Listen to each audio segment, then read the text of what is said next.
A TER, à distância, é uma adaptação das atividades de assistência técnica e extensão rural do Bahia Produtiva, projeto do Governo do Estado da Bahia, por meio da Secretaria de Desenvolvimento Rural do Estado da Bahia, executado pela CAR, Companhia de Desenvolvimento e Ação Regional, com recursos provenientes de acordo de empréstimo com o Banco Mundial. Essa modalidade visa dar continuação às atividades de capacitação e apoio para produtores, associações, cooperativas, empreendimentos produtivos e agentes comunitários rurais, executado pela entidade parceira Ascob TER e com ação no território do Recôncavo da Bahia. Vamos para a videoaula.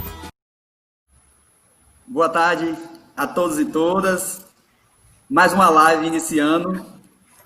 Hoje é um gostinho especial, essa live maravilhosa. A semana e o mês aí a gente passou com uma série de lives e hoje a gente está quase já finalizando nossas lives, né? Desses 2 meses de TDR emergencial. Mas ao longo dessas lives falamos sobre produção, falamos sobre mercado, sobre cadeias produtivas. E hoje chegamos, de fato, né, em um aspecto bastante interessante, né?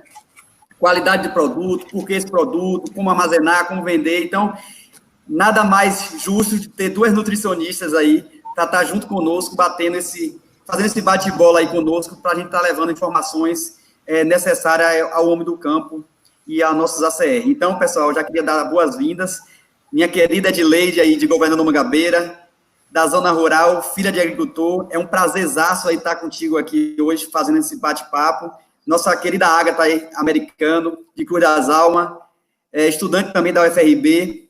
Eu acho que aqui é o início de um grande projeto nosso aí, que a gente se inicia justamente porque a gente tem um objetivo comum, que é esse desenvolvimento do homem do campo, de uma sociedade mais justa, né?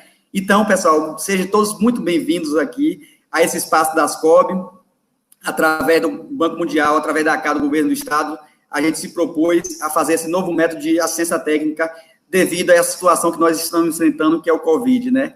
Infelizmente, poderia ser presencial, mas a gente tem que se conectar à situação, né? E dentro dessa realidade, se adequar. Então, pessoal, sejam todas bem-vindos, já agradeço de coração a disponibilidade de vocês, e aí a gente vai seguir nosso bate-papo. Aos nossos ACR e nossos participantes aí da live, um forte abraço, façam as perguntas, que eu acho que vai ser bem interessante esse bate-papo. Então, falando um pouquinho do panorama do projeto, no caso, Zé Mário, Edson Carvalho, que não está presente porque ele está em outras atividades, e Jaciara, que é a nossa coordenadora pedagógica, fazemos parte do projeto Bahia Produtiva, certo? Então, a Ascob, que a entidade de ATE que a gente trabalha, presta consultoria técnica a esse projeto Bahia Produtiva, que atua aqui na Bahia toda.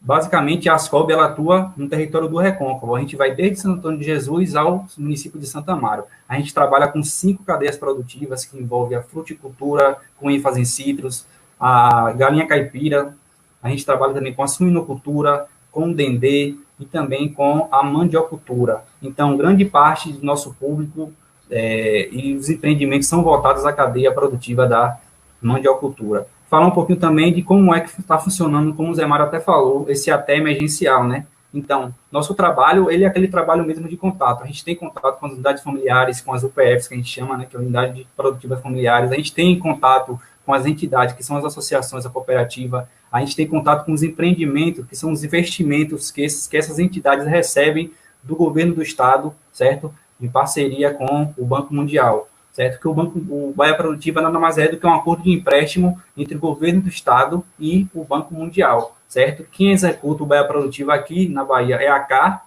e quem presta assistência técnica são as entidades. A Ascob atua aqui no Recôncavo da Bahia, como eu falei. Então, como é que atua, como é que esse ATE emergencial funciona? A gente está produzindo conteúdos, tudo de acesso de atendimento remoto. A gente trabalha com lives, a gente trabalha com videoconferências, a gente trabalha com materiais didáticos, a gente entrega cartilhas, a gente entrega folders, a gente faz videoaulas produzidas, editadas e postadas nas redes sociais, certo? Nosso público, como o Zé Mário falou, são os ACRs, que são os agentes comunitários rurais, eles atuam em cada entidade, tem um ACR, certo? É um jovem da comunidade que faz esse elo entre a entidade, certo? Que são os empreendimentos, associações e cooperativa, e a entidade de ATE. É de fundamental importância os ACRs, e a gente já tem aqui muitos ACRs presentes, como o Ângelo, da comunidade de Rio da Ponte, lá de Cachoeira, Jaqueline, lá de Cachoeira também, a gente tem Ângela Cavalcante, de São Félix, a gente tem Emerson de Sapé-Açu, da comunidade de Itapera, então temos vários ACRs aqui presentes. Além dos ACR, nosso público são os agricultores familiares que manifestaram interesse em participar desse projeto, que a gente chama ele de beneficiário. Então, Adilene, vamos começar. A gente estava falando na perspectiva da agricultura familiar, e a gente sabe, né, os dados mostram que 70% do alimento hoje que vai à mesa do brasileiro é oriundo da agricultura familiar. Imagine só que responsabilidade, né? E aí eu formulei uma pergunta aqui, eu acho que vai embasar nossa live, como a agricultura familiar associa-se à segurança alimentar e nutricional e à soberania alimentar? Então, diante desse contexto, dessa importância, dessa grandeza da agricultura familiar, aqui no território do Recôncavo somos extremamente agricultura familiar. Eu queria que vocês trouxessem um pouquinho para nós aí, qual é essa perspectiva dessa segurança alimentar e nutricional e soberania alimentar? Bom, assim, como a gente já sabe, né, a questão da agricultura, de um modo geral, ela é milenar, né, uma cultura milenar, porque os povos antigos já tinham o costume de fazer tudo dessa agricultura para poder comer, né, para poder se alimentar. E com o passar dos tempos, essa agricultura ela passou a ganhar novos olhares, novos despertares. E aí a gente tem o benefício, tem os pontos negativos também contra. Infelizmente, na agricultura. Basicamente, a agricultura familiar, a agricultura justamente com a segurança alimentar e a soberania alimentar, elas, na verdade, as três juntas, elas nos dão, na verdade, um norte muito grande para a gente explorar.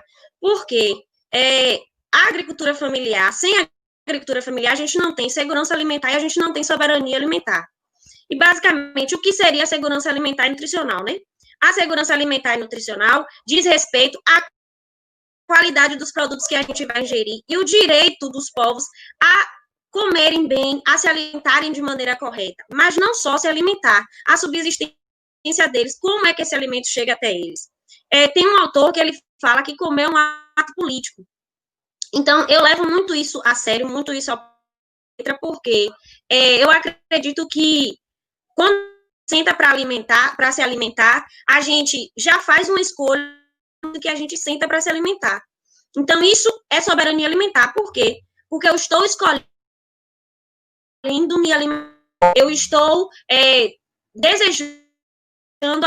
Quando a gente fala da agricultura familiar, a gente associa ela à soberania, porque, ultimamente, a gente tem visto muito alimento sendo comercializado com o uso de agrotóxico, com o uso de pesticidas, que as pessoas muitas vezes não têm nenhuma noção do que seria isso.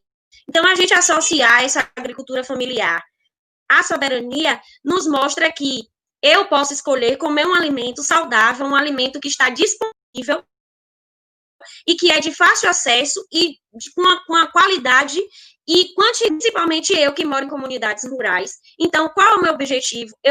A casa de um agricultor familiar, se na minha casa assim não tiver, e eu posso estar fazendo a compra daquele alimento, fazendo a aquisição daquele alimento ali naquele momento. O brasileiro hoje, ele é produzido pela agricultura familiar. Então, se a gente parar para analisar, a segurança alimentar, ela está atrelada à agricultura familiar também por essas questões, porque a gente tem como fazer com que essa segurança alimentar chegue à casa chegue à casa do brasileiro por conta desses alimentos que são produzidos pela agricultura familiar.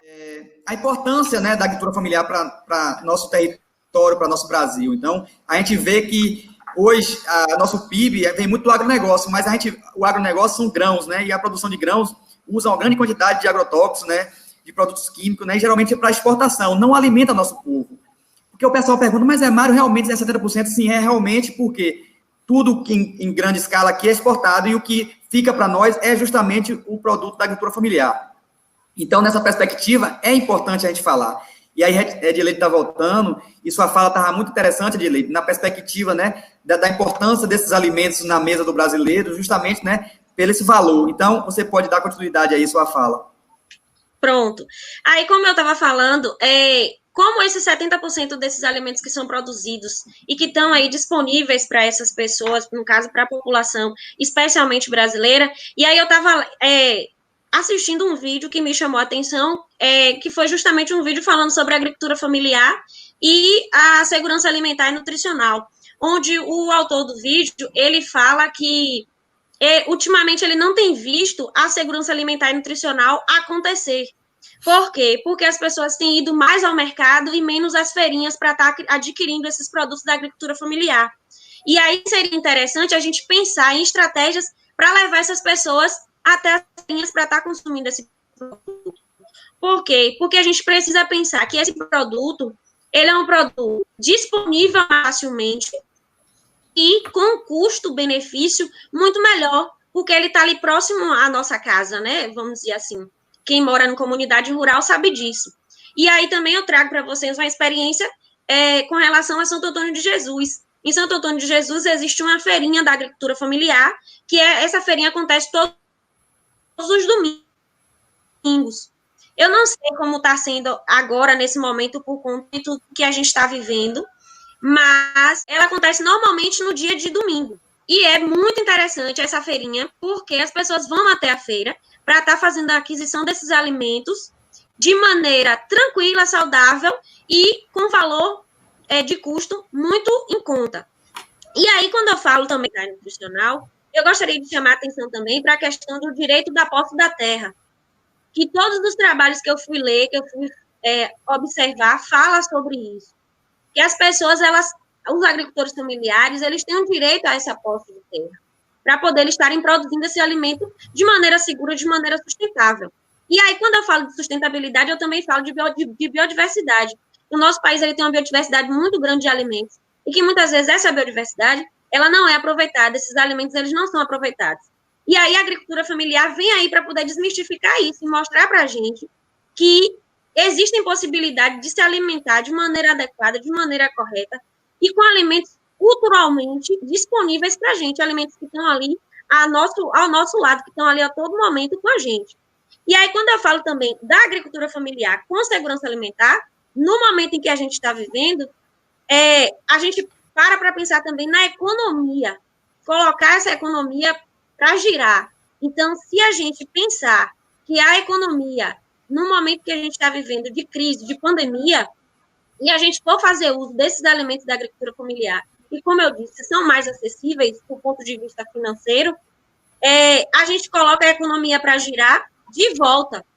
Então, a gente faz esse processo de volta. Inclusive, a gente teve até uma discussão essa semana, eu, Josemar, e um grupo daqui, onde a gente falou exatamente sobre isso, sobre colocar a roda da economia para girar novamente com relação à agricultura familiar. E aí, no caso, a gente, pensando na agricultura familiar também, tem uma outra vertente, um outro ponto, que seria a questão da erradicação da fome, que a gente facilitaria muito a vida das pessoas ter acesso a esse alimento. Quando a gente fala em agricultura familiar, a gente também pensa em outras questões, por exemplo, programas governamentais. O PNAE, o Programa Nacional de Alimentação Escolar, que hoje em dia o país ele tem o direito, ou tem a obrigação, na verdade, de comprar dos pequenos agricultores para o Programa Nacional de Alimentação Escolar. Além desse, tem o PAA, que é o Programa de Aquisição de Alimentos, que esse programa ele já é voltado para a aquisição desses alimentos nos locais, né, de venda dos agricultores familiares, e esse alimento que é adquirido através da agricultura familiar é repassado para as pessoas, aquelas famílias de baixa renda, que eu acho isso super interessante, que leva a gente, na verdade, a fazer um ciclo aí, né, o vai e volta, que às vezes algumas pessoas passam despercebidos, não têm um conhecimento correto a respeito da agricultura familiar, e acha que essa agricultura familiar, ela fica só aqui na nossa comunidade, só fica aqui na zona rural. Às vezes não sabe nem que esses alimentos que chegam para eles na escola, que chegam para eles por meio de um transporte, e que estão até às vezes no supermercado, naquele mercadinho lá do vizinho, foi adquirido ali do nosso vizinho do lado que produz e que a gente muitas vezes não sabe. Então, a agricultura familiar, para mim, e eu acredito que para vocês também, é o caminho para o futuro, é o caminho para a gente conseguir alavancar e chegar a alcançar novas perspectivas para a nossa caminhada. Maravilha. Imagine quantos pontos interessantes saiu nessa fala, né? Edileide fala na perspectiva da terra, do direito à terra, que é um desafio imenso para nós, né? Então, a reforma agrária sempre foi um desafio e essa barreira nunca foi quebrada, porque para produzir precisa de terra. Então, aqui no Recôncavo não é diferente. Nossos minifúndios, né? Cada vez mais existe minifúndios. Então, a sucessão do jovem é difícil, porque a família que tem 3, 4 filhos, que tem meia tarefa de terra, vai suceder o quê? Vai dividir para quantos? Então, é uma outra temática bem interessante, que dá pano para manga. A qualidade dos produtos Exatamente. Também. A gente é educado para ver e não analisar. O tomate maior e mais bonito é atrativo, talvez o tomate pequeno. Então, a educação nessa perspectiva é fundamental para as pessoas entenderem. Outra coisa bem interessante na nossa vivência, a galinha de quintal, às vezes a pessoa da zona rural vende para comprar 2 ou 3 de granja. Então, são questões, né, culturais que a gente precisa levar essa informação, e é nessa live aqui e conjuntamente nesses projetos que vão estar aí caminhando que a gente vai conseguir trazer essa perspectiva, né, de informação, Agatha e Edileide. E aí, Edileide, você fala muito bem sobre essa questão da agricultura familiar, e aí surge uma pergunta, né? Tá, Edileide, qual é a vantagem de se adquirir os produtos da agricultura familiar? Você fala de PA, o PA é um programa criado em 2003 lá pelo governo Lula. Isso. Falar, mas assim, é interessantíssimo esse programa, eu coordeno ele aqui em 9 municípios do território do Recôncavo, então assim, é grandioso, porque tira do mesmo município o produto e entrega para a mesma pessoa carente do município. Então, na verdade, é um trabalho, é um dos programas maravilhosos que existe hoje no Brasil. Eu acho que a gente precisa bater na tecla aí sempre para perpetuar. Mas aí, Edileide, nessa perspectiva, qual é a vantagem, de fato, de adquirir esse produto da agricultura familiar? Existe uma série de vantagens, e aí eu fico até, assim, feliz em falar sobre isso, porque eu até conversei com algumas colegas mais cedo, falando para elas, rapaz, eu não sei nem o que é que eu falo nessa live hoje. Aí elas falaram, fale tudo aquilo que a gente aprendeu na faculdade. Falei, eu vou ficar o dia todo falando. Então, assim, primeiro, né, um dos benefícios, quando a gente adquire esses produtos da agricultura familiar, a gente tem certeza que aquele produto, ele não é um produto transgênico. Primeiro daí. O uso para poder fazer a plantação daquele produto me leva a sementes crioulas, ou seja, aquela semente que está ali natural, vamos dizer assim, né, do ponto de vista, falando de forma grosseira mesmo.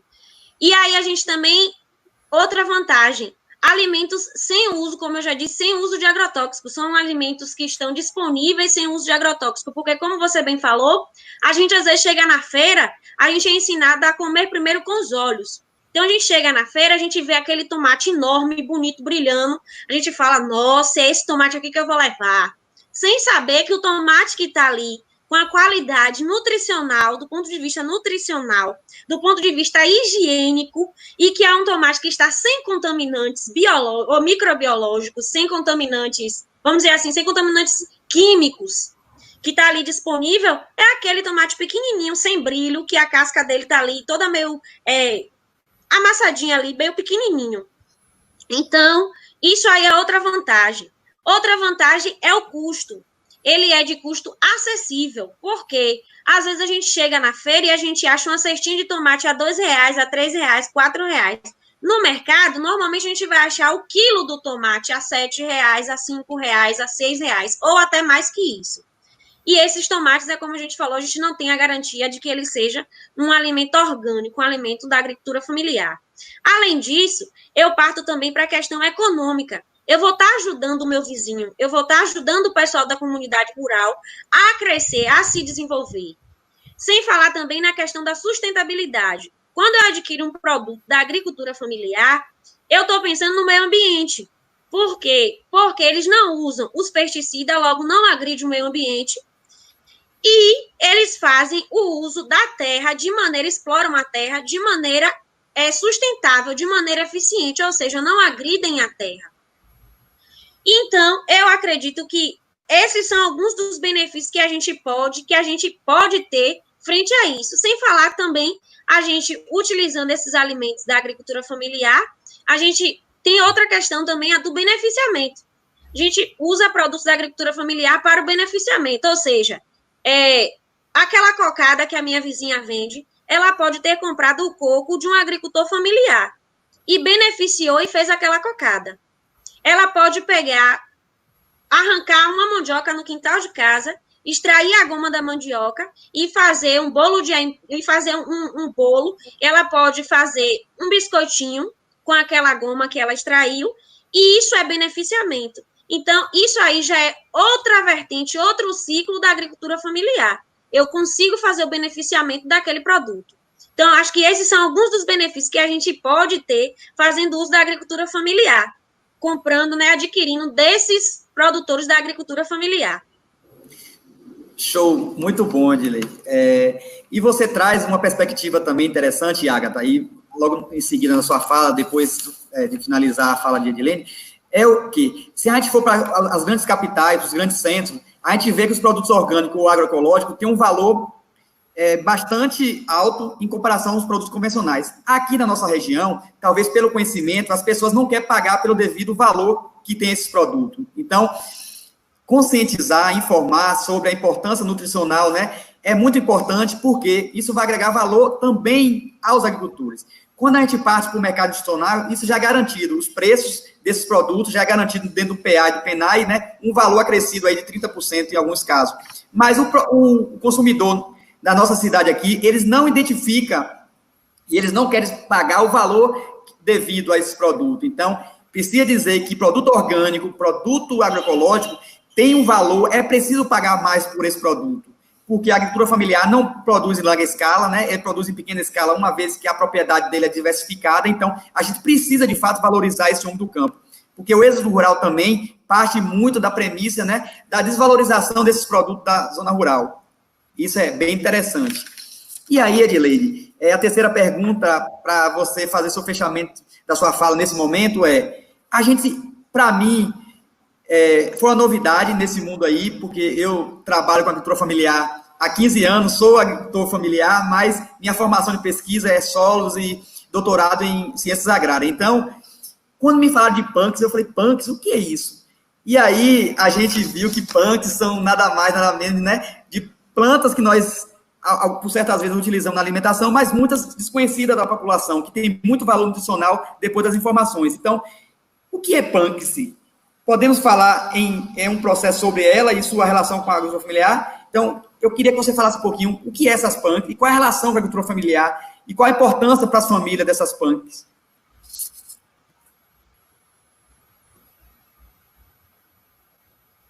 Adileide? É porque o áudio está chegando atrasado para mim. Desculpa, gente. Você pode repetir, por favor, José Mário?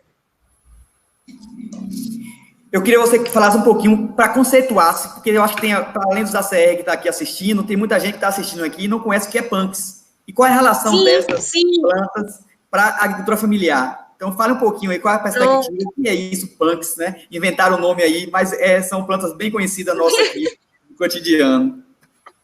Pronto. Na verdade, até eu, quando eu fui estudar algumas coisas, eu fiquei assim, falando, nossa, isso aqui eu não conhecia, não tinha um entendimento do que era. Porque, na verdade, as punks, que a gente tanto fala, são as plantas alimentícias não convencionais, que são aquelas plantas que normalmente a gente não consome, ou partes da planta que a gente não tem costume de consumir. Então, por exemplo, um exemplo assim que as pessoas falam muito com relação às folhas da batata doce, que em algumas regiões do país, essas folhas elas são usadas em saladas. Elas são muito, muito consumidas em saladas. Mas, normalmente, a nossa cultura aqui, pelo menos eu falo aqui no Recôncavo em si, eu nunca vi ninguém falando que consumiu essa folha da batata na salada, por exemplo. Mas aí também tem uma outra questão com relação a essas plantas alimentícias não convencionais, porque, por exemplo, uma planta que para mim pode não ser convencional aqui no Nordeste, lá na região Sul eles têm o hábito de consumir. Então, isso também é considerado planta alimentícia não convencional. Então, o que seria a planta alimentícia não convencional, de um modo geral? Aquelas plantas que a gente não tem o costume de consumir normalmente na nossa região, as partes dessas plantas que a gente não tem o costume de consumir, que aí também entraria as cascas, que no caso a gente chama de aparas, que são as aparas, aquelas partes que a gente normalmente descarta durante a alimentação, e aí as folhas, as cascas, que a gente normalmente joga fora, e que em algumas preparações elas podem ser utilizadas. Então, essas plantas são, na verdade, isso. As partes não comestíveis de uma planta, ou as partes comestíveis de uma planta que a gente normalmente não come, ou aquelas plantas que normalmente não tem na nossa região, que a gente não tem o costume de consumir. E que aí, para nós, acaba não sendo algo convencional, é algo distante da nossa realidade. Então, seria basicamente isso. Relacionando essas plantas alimentícias não convencionais com a agricultura familiar, Jefferson até tinha comentado comigo que alguns agricultores, né, alguns ACRs, estão fazendo plantações, né, eu acredito, de algumas plantas. E aí, eu fui fazer algumas pesquisas relacionadas com a saúde, né, para ver qual o benefício. E muitas plantas que eu percebi, muitas delas, elas são utilizadas até para tratamento de doenças crônicas não transmissíveis, né? Diabetes, hipertensão, e elas auxiliam no controle dessas doenças. Aí é bem interessante a gente abordar que a agricultura familiar também pode estar alavancando aí vamos dizer assim, uma perspectiva de futuro em relação à plantação de punks, porque, além desses benefícios à saúde, as punks também podem ser utilizadas como controle biológico de pragas nas suas próprias plantações.